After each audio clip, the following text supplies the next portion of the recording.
cette année, j'ai donné aussi la formation pour la première fois à d'autres membres du personnel, donc TES, éducatrice en service de garde. En fait, c'est sûr que j'ai eu à faire des modifications au niveau de l'encadrement légal, parce que c'est sûr qu'il y a une bonne partie, c'est sur l'encadrement légal de la profession. Alors, à ce moment-là, ça change.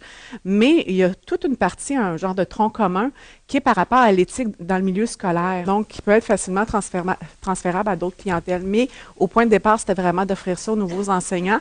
Pourquoi leur offrir une formation sur l'éthique professionnelle?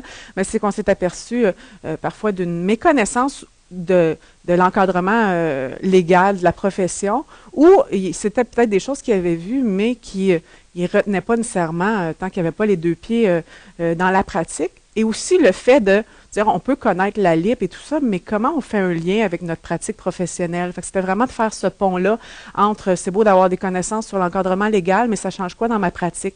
Donc, il y a vraiment un aspect où je leur présente l'encadrement légal, mais après ça, de faire un lien avec l'intervention, la relation avec les élèves et tout ça. Puis c'est beaucoup ce qu'on voit dans la rencontre.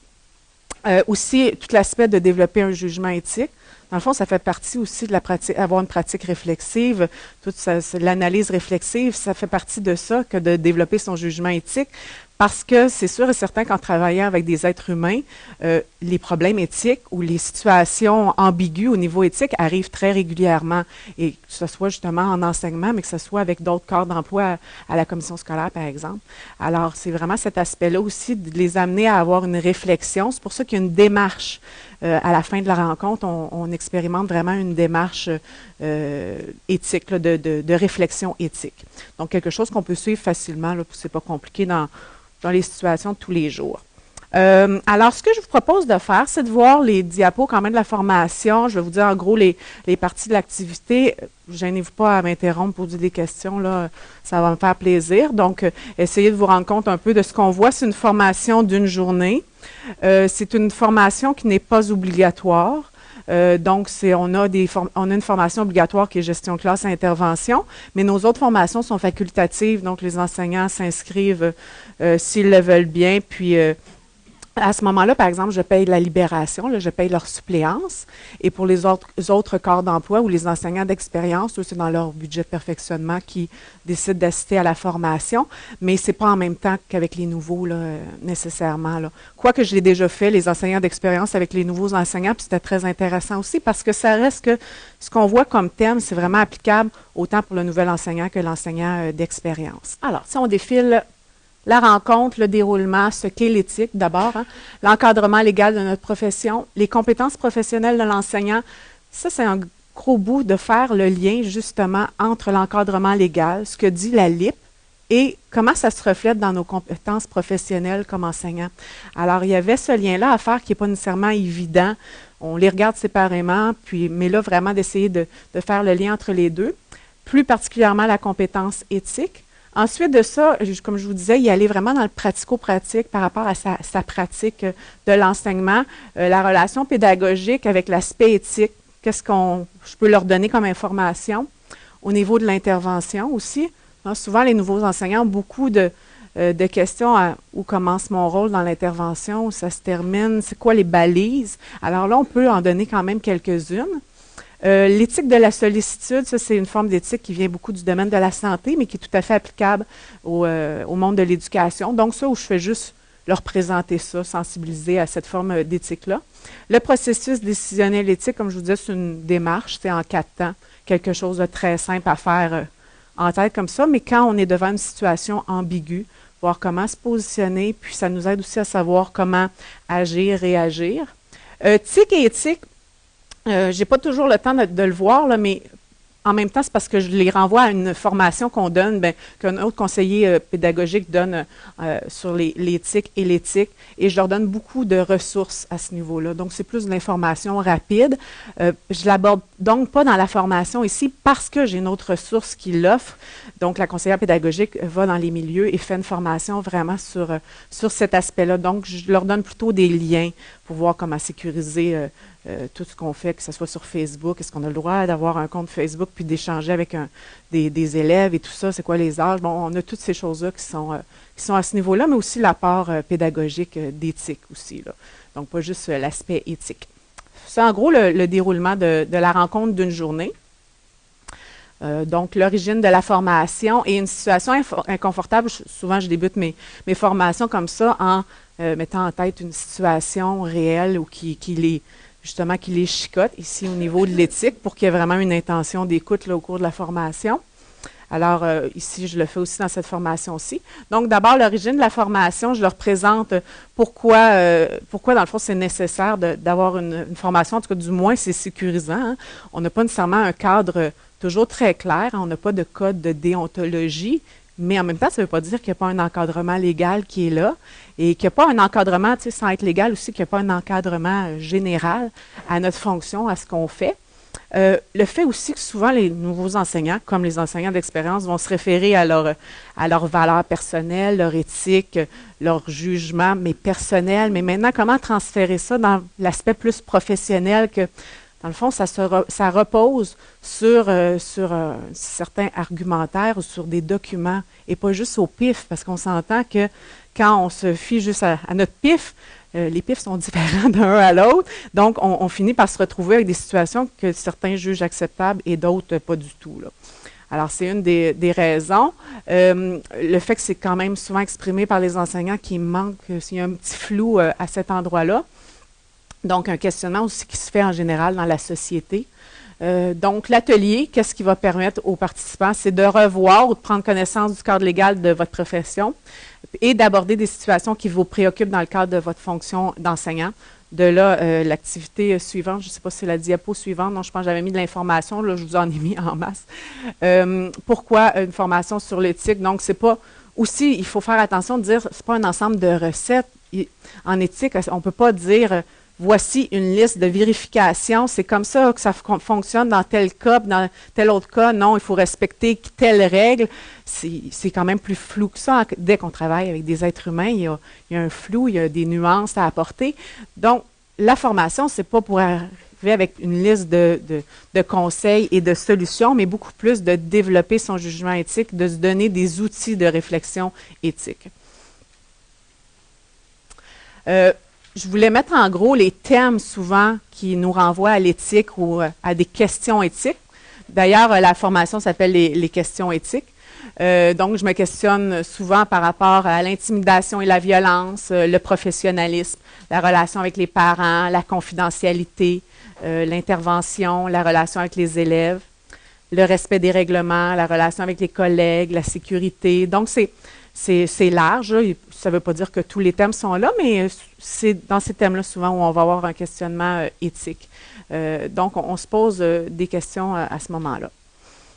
Et on cherche des réponses, on cherche des éléments nous faisant cheminer. C'est à ce moment-ci où vraiment je leur donne quelques minutes pour écrire une situation d'inconfort. C'est sûr qu'il faut donner des exemples, par exemple, de situations non éthiques, bien pas non éthiques, mais de situations où on a des questions éthiques, parce que comme ça, prime abord, qu'est-ce que c'est l'éthique?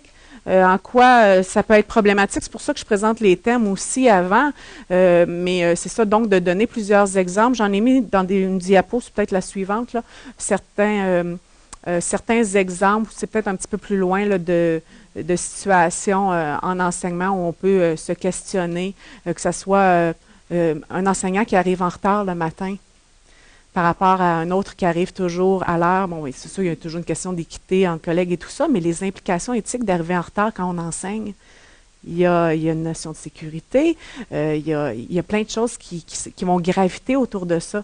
Alors donc, on donne quand même plusieurs exemples, puis ils prennent le temps de voir une situation personnelle. Souvent, c'est plus une situation qui n'est pas claire, mais pas nécessairement un gros problème éthique qu'ils ont vécu. Une situation à suivre tout au long de la formation, encore pour leur donner un point d'ancrage à l'écoute de la rencontre. Je leur donne une situation, la situation de Viviane, et tout au long de la formation, je fais toujours référence. Je reviens toujours à cette situation-là pour qu'on chemine dans la formation avec cette situation-là. Parce qu'au fur et à mesure qu'on voit des nouvelles connaissances, on a un jugement qui peut se transformer auprès de la situation de Viviane. Je vous la lis rapidement, là. Viviane est enseignante en art dramatique. Elle adore sa matière et elle travaille fort pour transmettre sa passion à ses élèves. Cette année, Viviane rencontre plusieurs problèmes de gestion de classe dans l'un de ses groupes. La plupart semblent totalement désintéressés par l'art dramatique. Il y a bien quelques élèves qui participent et qui se comportent bien, mais ils sont en minorité. Des élèves s'opposent à Viviane. Certains s'amusent à faire les clowns pour la fâchés, c'est simple, c'est un véritable bordel. Après avoir tenté d'améliorer la participation des élèves à ces activités tout au cours de l'automne et d'une partie de l'hiver, Viviane décide d'asseoir les élèves de ce groupe en rang d'oignon, de laisser tomber l'art dramatique et de leur donner divers travaux écrits. Bon, déjà, vous avez des jugements, vous voyez des choses et tout ça, mais au moins au cours de la formation, on va vraiment aller vérifier ces choses-là régulièrement, là, vraiment après chaque partie, puis essayer de voir une situation qui vivent régulièrement. Puis on sait bien que souvent, c'est au niveau de la gestion de classe que c'est plus difficile, surtout dans les 2-3 premières années, là. Ce qu'est l'éthique, selon vous, qu'est-ce que c'est l'éthique? Donc, où je demande un peu la version de tout le monde. C'est sûr qu'à ce moment-là, il y a plusieurs termes qui ressortent. Les termes suivants reviennent souvent: morale, déontologie, normes, valeurs, éthique, devoir. Alors, j'en profite pour faire un ménage dans ces termes-là. J'ai tout simplement des cartons avec les définitions et les mots, et en équipe, ils vont jumeler ça. Je pense que est-ce que j'ai mis les définitions après? Non, je me semble que je les avais photocopiées. Mais en gros, de toute façon, c'est de faire la différence, parce que souvent, c'est imbriqué les uns entre les autres, là, ces termes-là. Et après avoir fait l'activité où ils voient vraiment les définitions, on va reprendre un petit peu des parties. Comme là, on a vu ce qu'était l'éthique dans l'activité, parce qu'il y avait le mot éthique avec la définition, mais ici, plus spécifiquement, l'éthique professionnelle. Donc, l'éthique professionnelle propose des devoirs indiquant des comportements ou des attitudes qui représentent un idéal éthique. Donc, encore là, comme je vous disais, ce n'est pas une liste de vérification. L'éthique professionnelle se présente comme un outil de réflexion et non un outil disciplinaire. Je trouve ça très important d'amener ça de cette façon-là auprès des enseignants. Ce n'est pas quelque chose de contraignant, parce que souvent, c'est la première impression qu'ils ont, mais de dire un cadre, ça peut être sécurisant aussi. Ça peut nous soulager de certaines questions qu'on peut avoir. Alors, c'est rassurant d'avoir une forme d'éthique professionnelle. Juste une parenthèse, dire qu'avec je ne le fais pas avec les nouveaux enseignants, mais avec les autres corps d'emploi ou les enseignants expérimentés, parfois je leur fais construire un code d'éthique. Après, plus en après-midi, là, mais c'est de voir à partir de tous les documents, de construire un code d'éthique en équipe, ou même ça peut être aussi de l'adapter pour soi individuellement, puis c'est un exercice qui est intéressant à faire. Ensuite de ça, l'éthique, qu'est-ce que c'est? Une forme de régulation sociale. Elle est plus incitative que répressive. Encore là, comme je vous dis, je mets beaucoup l'accent sur ça, où on n'est pas ici pour taper sur les doigts de personne, là. C'est vraiment de donner de l'information. L'éthique professionnelle, cette fois-ci en enseignement. Donc, c'est pour nous aider à répondre un peu à nos questions éthiques. Et souvent, ce qu'on va avoir, c'est qu'on va avoir certaines normes sur lesquelles on va pouvoir se reposer, là, qui est plus dans la partie du bas. Il y a toute la notion d'avoir des décisions à prendre. C'est souvent là où ça pose problème. On a des décisions à prendre et souvent rapidement dans l'exercice de nos fonctions. Donc, ça nous aide d'avoir un certain bagage ou un certain argumentaire qui est développé parce qu'on a des connaissances sur ce que nous demande la LIP, par exemple. Les normes professionnelles, donc il existe des normes par rapport à tous ces thèmes-là. On peut aller chercher de l'information. Il y a des cadres et tout ça. Mais là, ici, c'est de façon générale, mais après ça, je vais y aller vraiment plus dans le précis, dans qu'est-ce qu'on peut aller consulter, justement. Juste à la fin de la diapo précédente, on disait, dans le fond, que les normes se basent habituellement sur des devoirs professionnels. Alors là, je leur présente les devoirs pertinents au milieu scolaire, les devoirs professionnels. Ça vient de Dennis Jeffrey, dans son texte Éthique et enseignement. Donc, les différents devoirs, je peux peut-être vous les présenter rapidement, là, les devoirs professionnels, le devoir de compétence, donc maîtriser les connaissances de son champ d'expertise, suivre les progrès. C'est un aspect du professionnalisme beaucoup ici. Devoir de respect, donc toute la dignité, la civilité dans les rapports avec les élèves, les collègues, les membres des autres professions, des supérieurs, la façon dont on traite les élèves. Donc là, ici, ça nous permet aussi de donner plusieurs exemples et donner déjà un début de cadre. Hein, quels sont les thèmes où je dois avoir une certaine réflexion. Le devoir de distance professionnelle, ça, souvent, il va y avoir des situations ambiguës à ce niveau-là. Bon, il y a la distance physique, bien sûr, mais la distance affective, tout le devoir de garder une séparation entre notre vie personnelle aussi, notre vie professionnelle. Hein. On peut penser à des enseignants qui ont à peu près le même âge que certains élèves, parfois, là, si on va à la formation générale adulte et tout ça, où là, il peut y avoir des situations plus ambiguës. À ce moment-là, il y a le devoir de distance, mais aussi, il y a aussi la notion de position d'autorité. C'est peut-être pas auprès d'un mineur, mais il y a vraiment la relation d'autorité. Le devoir de confidentialité, ça, je vais un petit peu plus explicitement là, plus tard dans la formation, avoir les renseignements qu'on peut donner, ceux qu'on ne peut pas donner. Puis ici, c'est autant dans nos paroles, dans nos échanges. Je dirais même que j'axe pas mal là-dessus, hein, les discussions dans les salles de profs, par exemple. Hein. Il y a beaucoup de choses qui se disent, mais les sensibiliser au fait de quel mal ça peut faire aux élèves, aux parents, quand vous parlez d'eux, comment ça peut devenir contagieux, tout ça. Donc, je vais vraiment avec des exemples toujours dans la pratique. Le devoir de collégialité, donc tout le fait qu'on forme une communauté professionnelle, de travailler ensemble. Le devoir de discrétion aussi, ça c'est plus au niveau de nos croyances, nos valeurs. Donc c'est pas la confidentialité ici, là, mais c'est de vouloir imposer notre vision de la vie. Là. Donc je regarde ça à ce moment-là avec eux. Puis c'est ça, tout ça dans l'interaction, ils me donnent des exemples aussi à travers ça, de leurs expériences. Donc, le fait qu'on n'a pas de code de déontologie, donc comment on peut voir quel est notre cadre légal. Alors, de quel document il s'agit quand on veut voir justement où sont les limites un peu, le cadre de notre profession. Alors, je mets des choses qui sont plus générales, mais qui font quand même partie de l'encadrement de notre profession, mais aussi notre encadrement comme citoyen.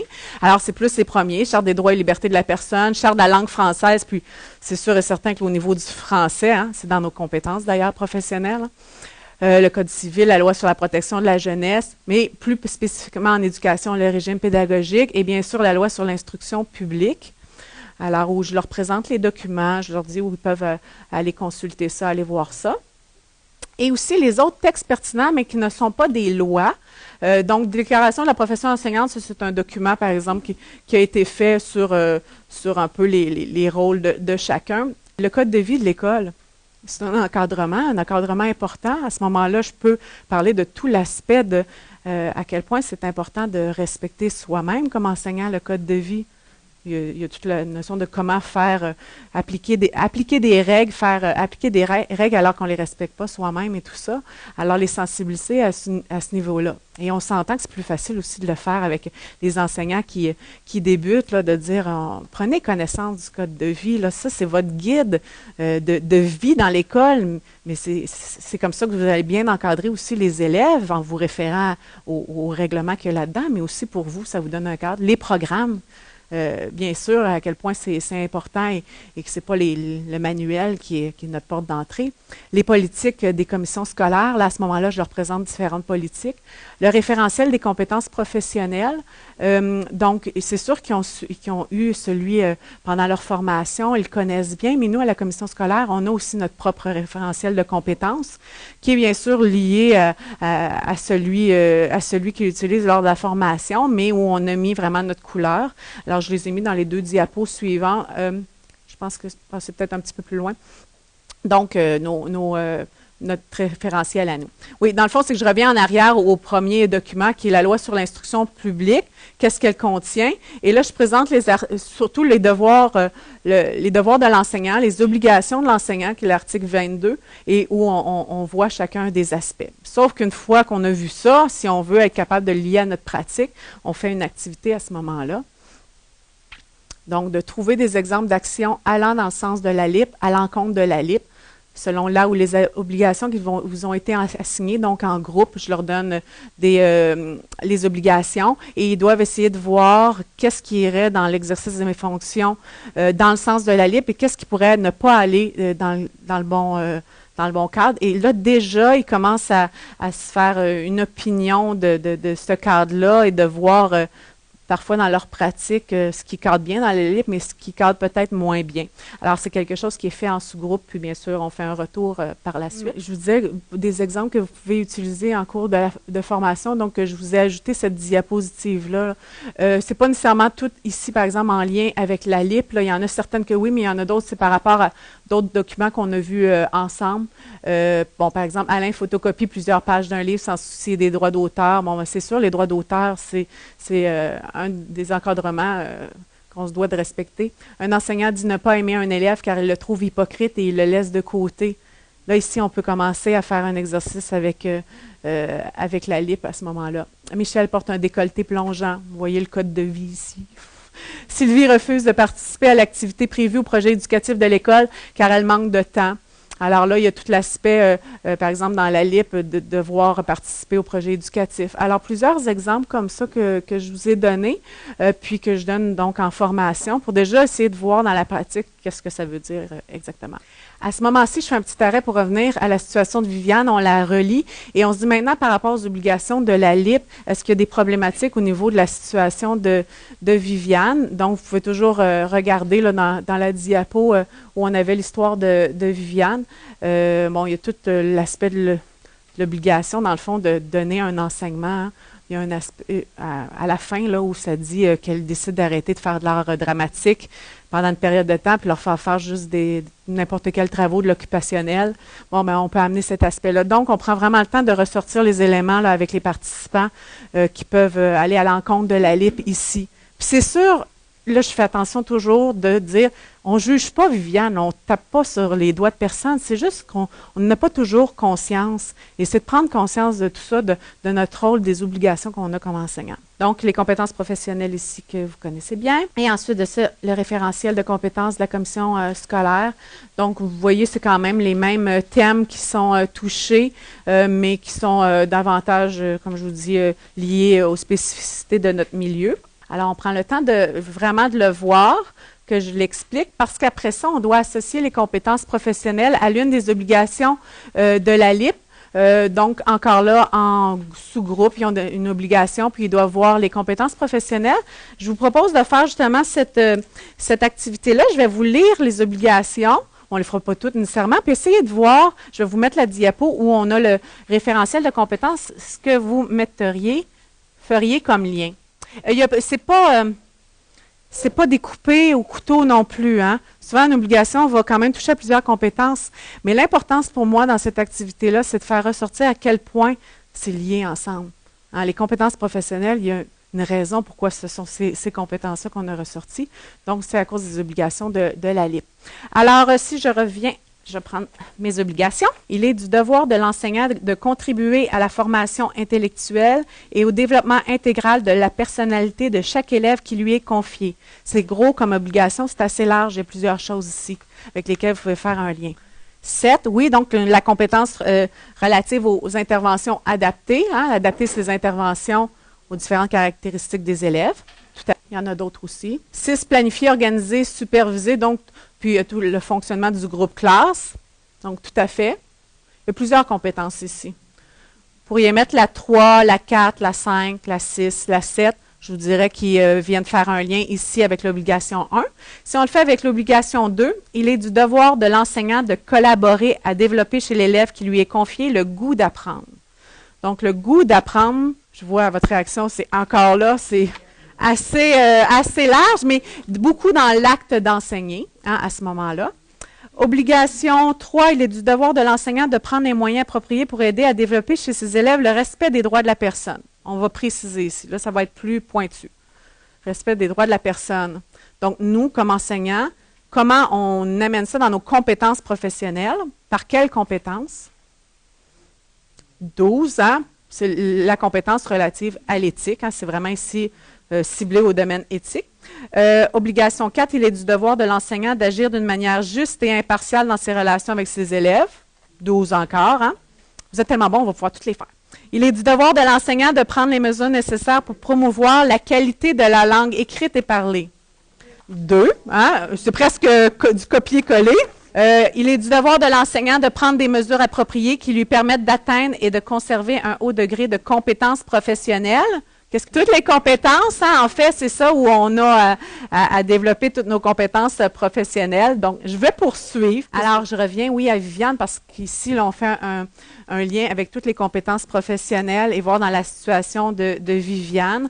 Alors, c'est sûr, il y a des implications au niveau de l'éthique professionnelle, là, de la compétence éthique, par exemple, ici. Donc, on fait vraiment tous les liens. À chaque fois, on se fait davantage une tête là, au cours de la formation. Sur la diapo, et on fait une activité très simple où ils surlignent tout simplement d'une couleur les composantes qui représentent leur force. Donc, je leur donne la feuille avec les composantes de l'éthique professionnelle. Puis, je le fais aussi avec la compétence éthique là, de ma commission scolaire. Donc, on le fait sur les deux parce que les gestes, nous, ce sont des gestes clés et les composantes ne sont pas toutes pareilles. Il y a des choses quand même semblables aussi. et ce que j'aimerais donc développer davantage. Vous les avez ici, les composantes. Agir de façon éthique et responsable dans l'exercice de ses fonctions. Donc, c'est vraiment où on s'auto-évalue par rapport à ça. On voit où peut-être on pourrait resserrer un petit peu, bon, en tout cas, un petit peu notre vigilance. Et c'est sûr aussi que je leur donne beaucoup d'informations sur chacune des composantes, là. Donc, où je vais vraiment les expliquer et ce que ça peut avoir comme implication. Donc, ça, c'est tiré du profil de la commission scolaire. Donc, respecter la propriété intellectuelle, la confidentialité, tout ça. Puis ici, il y a des exemples même qui sont donnés. Alors, on partage des réflexions sur la compétence éthique liée à votre fonction d'enseignant. Ensuite, là, c'est la fin de l'avant-midi à ce moment-là, et l'après-midi est vraiment lié à le lien à faire vraiment avec ma pratique. Donc, par rapport à ces 3 thèmes-là, le contact physique, le contrôle de la violence à l'école et la confidentialité.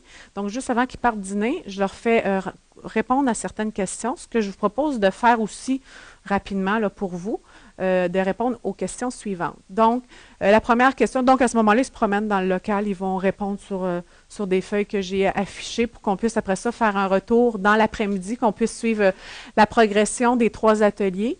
Donc, le contact physique, qu'est-ce qui est acceptable et qu'est-ce qui ne l'est pas? Donc, ils écrivent sur des bandes de papier des exemples de contacts physiques que dans l'après-midi, on va pouvoir essayer de classer selon les contacts physiques que je vais vous présenter.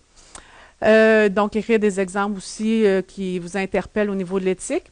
Dans le deuxième atelier là, qui est situé dans le local, la violence à l'école, quelles actions puis-je poser, quelles actions je ne peux poser. Là, on s'entend que ça me permet de démystifier plein de choses. Hein. Il y a plein de...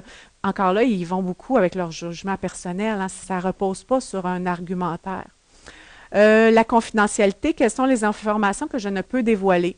Donc, à ce moment-là aussi, ça me permet de leur donner certaines indications. Alors ça, on y va justement dans ces ateliers-là. Les contacts physiques, je leur présente différentes formes de contacts dans un contexte scolaire. Parce qu'après ma barre, c'est aucun contact physique, voyons, ça se peut pas. Alors, les contacts physiques de nature professionnelle entre le personnel enseignant et les élèves, donc des choses qui peuvent être tout à fait correctes. Et c'est là aussi, on a la peur souvent des contacts physiques, qu'est-ce qu'on peut faire, ne pas faire. Ça permet de donner justement un certain cadre. Les contacts d'apprentissage de gestes spécifiques, les contacts affectifs, les contacts de sécurité et les contacts de contrôle. Et là, je les vois avec eux. Les contacts d'apprentissage de gestes spécifiques, ce sont des gestes permettant le développement d'habiletés techniques chez les élèves. Donc, aider un élève du préscolaire à faire une boucle à s'élasser en lui prenant la main, tenir le crayon dans la main d'un élève de première année. Démontrer un mouvement d'éducation physique, hein, ça peut être assez fréquent pour les spécialistes d'éducation physique. Tenir la main d'un élève qui apprend une technique professionnelle. C'est sûr que c'est plus présent au primaire. Qu'au secondaire, mais encore, ça peut être présent quand même avoir certains contacts physiques d'apprentissage. Les contacts affectifs, ce sont des contacts de réconfort, d'encouragement, de félicitations qui visent à motiver les élèves ou à leur assurer une rétroaction évidente. Ces contacts sont modulables selon l'âge des élèves.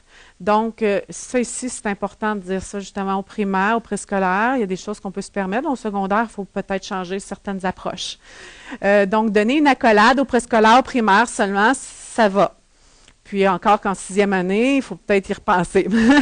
Il est préférable de donner une petite tape dans le dos, sur l'épaule. Et ce que je leur dis aussi souvent, là, ici c'est peut-être plus au niveau pas affectif, mais d'intervention, la place la moins dangereuse quand on intervient au niveau physique, là, par exemple avec la technique d'intervention du toucher physique, c'est le coude. Ou ici, là, c'est quelque chose qui est moins menaçant pour la personne. Toucher l'avant-bras, justement, je l'ai mis. Taper dans la main ouverte, des high five et tout ça. Donc, c'est des choses quand même qui se font, mais c'est sûr et certain qu'il faut moduler selon la clientèle.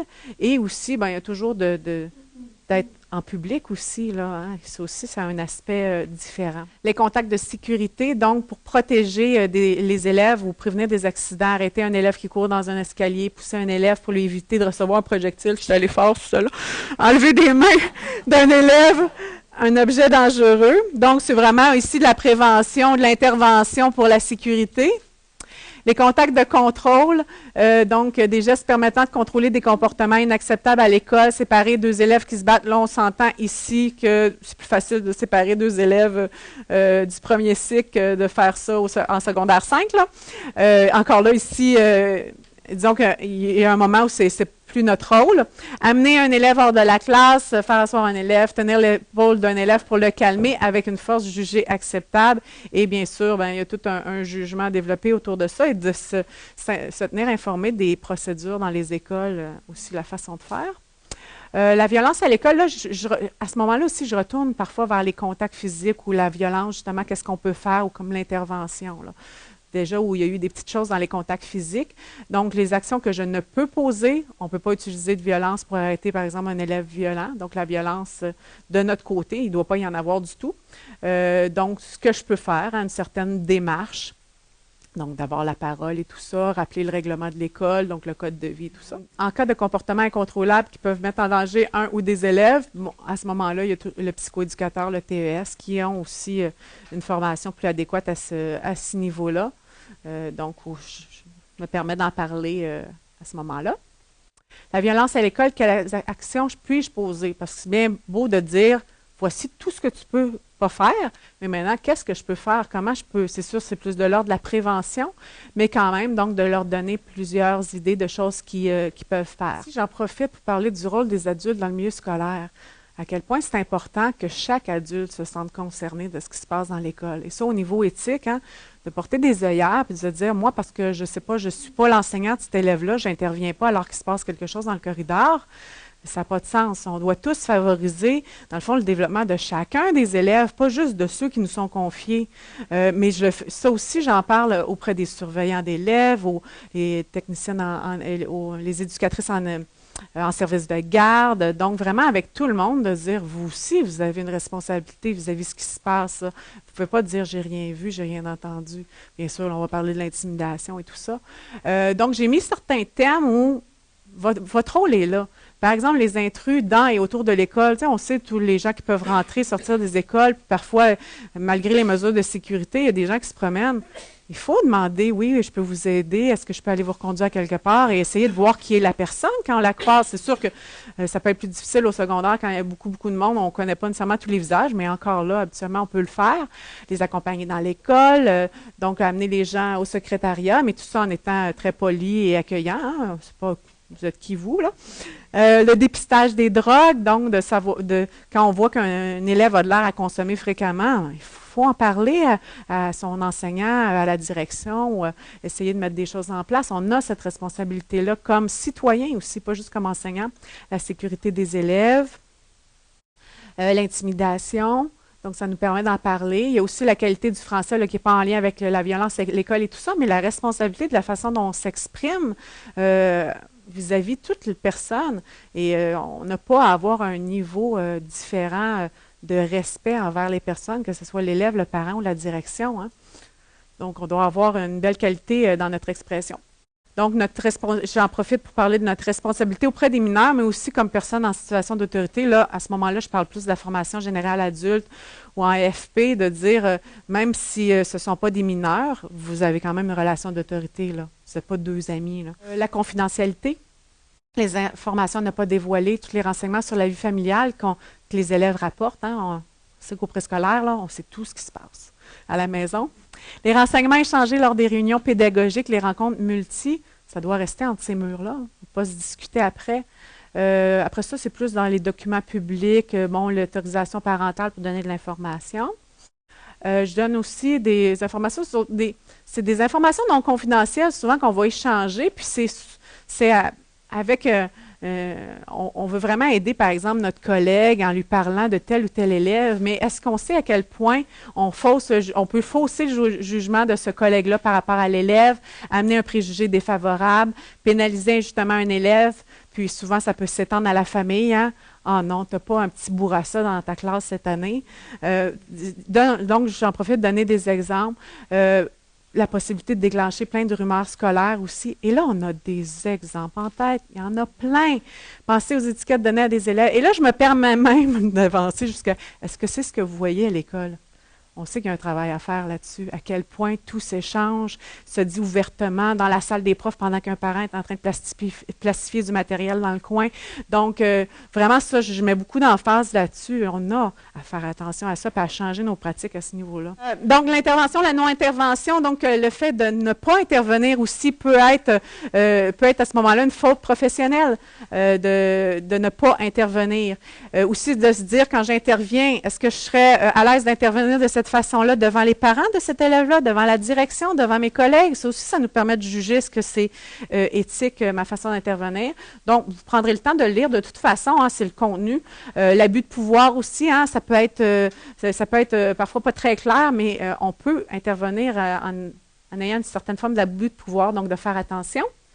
Les craintes souvent des nouveaux enseignants, justement en matière d'intervention, ils ont peur d'être trop autoritaires, que les parents contestent leur pouvoir, de perdre l'amour des élèves. Mais une solution, c'est de se dire, c'est quoi mon rôle, c'est quoi les finalités de l'école, et baser mes interventions sur des raisons professionnelles. Donc, de prendre le temps de réfléchir à ce que je veux pas, ce que je pense aussi qui est juste dans l'exercice de nos fonctions. Donc, de favoriser la pratique réflexive ici.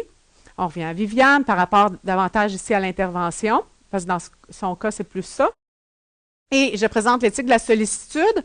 En gros, comme je vous disais, ça vient du domaine de la santé, de dire de prendre soin des autres. Hein.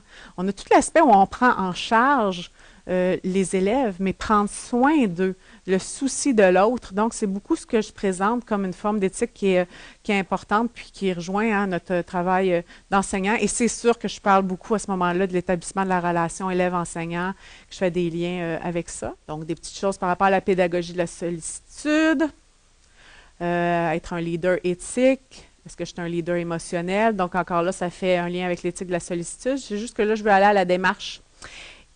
Et maintenant, notre amie Viviane, on va prendre son exemple, là, sa situation, et on va passer à travers le processus éthique, qui est le suivant, les 4 phases de l'analyse éthique. Donc, d'abord, on prend conscience de la situation, tous les faits, le contexte, les personnes qui sont concernées, hein, donc l'information, les conséquences positives et négatives des choix éventuels des personnes concernées. Donc, dans la situation, si je fais telle action, qu'est-ce que ça a comme conséquence? Si je fais telle autre action, qu'est-ce que ça a comme conséquence pour tous et chacun? Spontanément, qu'est-ce que je ferais dans cette situation-là? Ici, comme dans la situation de Viviane, spontanément, je ferais quoi? Essayez, ça c'est un aspect très important, de déterminer toutes les règles, normes et lois qui peuvent s'appliquer. Donc, dans le cas de Viviane, il y avait des choses au niveau de la LIP, dans le fait de ne pas enseigner le programme. Il y avait des choses au niveau du code de vie. Beaucoup le fait dans le développement de ses compétences professionnelles où elle a probablement d'avoir besoin d'aide au niveau de sa gestion de classe. Donc là, il y a l'aspect où c'est dans son développement professionnel qu'on doit mettre l'emphase. Et un aspect important à dire, c'est que une situation, c'est éthique ou non, ça dépend de la personne qui comme ici, Viviane, est-ce qu'elle fait ça de mauvaise foi? Si on lui en parle, est-ce qu'elle va dire, en effet, il faudrait que je rétablisse la situation, puis je n'avais pas pensé au fait qu'il faut que je continue de faire de l'art dramatique, par exemple. Si son attitude est une d'ouverture, puis qu'elle réajuste les choses, on n'est pas devant un problème éthique. On est devant un problème éthique si la personne ne veut pas modifier son comportement alors qu'elle va à l'encontre de règles, de normes de la profession. C'est ça qu'on voit à travers le processus. Donc, c'est beaucoup l'attitude de la personne concernée ou de soi-même. Donc, quand on veut analyser des situations où il y a une ambiguïté là, ou un questionnement éthique. La partie 2, donc, quelles sont les valeurs en cause? Y a-t-il un conflit de valeurs? C'est quoi les motivations de la personne? Ici, on parle de Viviane. Hein, elle a peut-être, dans le fond, des bons éléments de motivation, mais comment lui permettre de mieux réagir et intervenir par rapport à ça? L'étape 3 et 4, c'est davantage quand on croit qu'on doit entreprendre une certaine démarche et en parler avec la personne, puis devoir la rencontrer après. Donc, ma décision, est-ce que c'est un problème éthique ou pas? Est-ce que je suis capable de l'expliquer, de le justifier par des arguments, comme si Viviane, on sait qu'il y a le problème au niveau de la LIP, puis au niveau de sa gestion de classe. Donc, est-ce que je serais capable de lui en parler? Est-ce que j'ai des arguments pour? Mais ça, c'est dans le cas où on veut intervenir comme tierce personne. Ce n'est pas nécessairement le cas quand je présente ça aux nouveaux enseignants. C'est plus par rapport à vous-même. Et établir un dialogue réel avec les personnes impliquées. Donc, c'est vraiment l'étape 1 et 2 qui sont davantage là, pour eux. Donc, ils n'ont pas nécessairement à intervenir dans une situation éthique.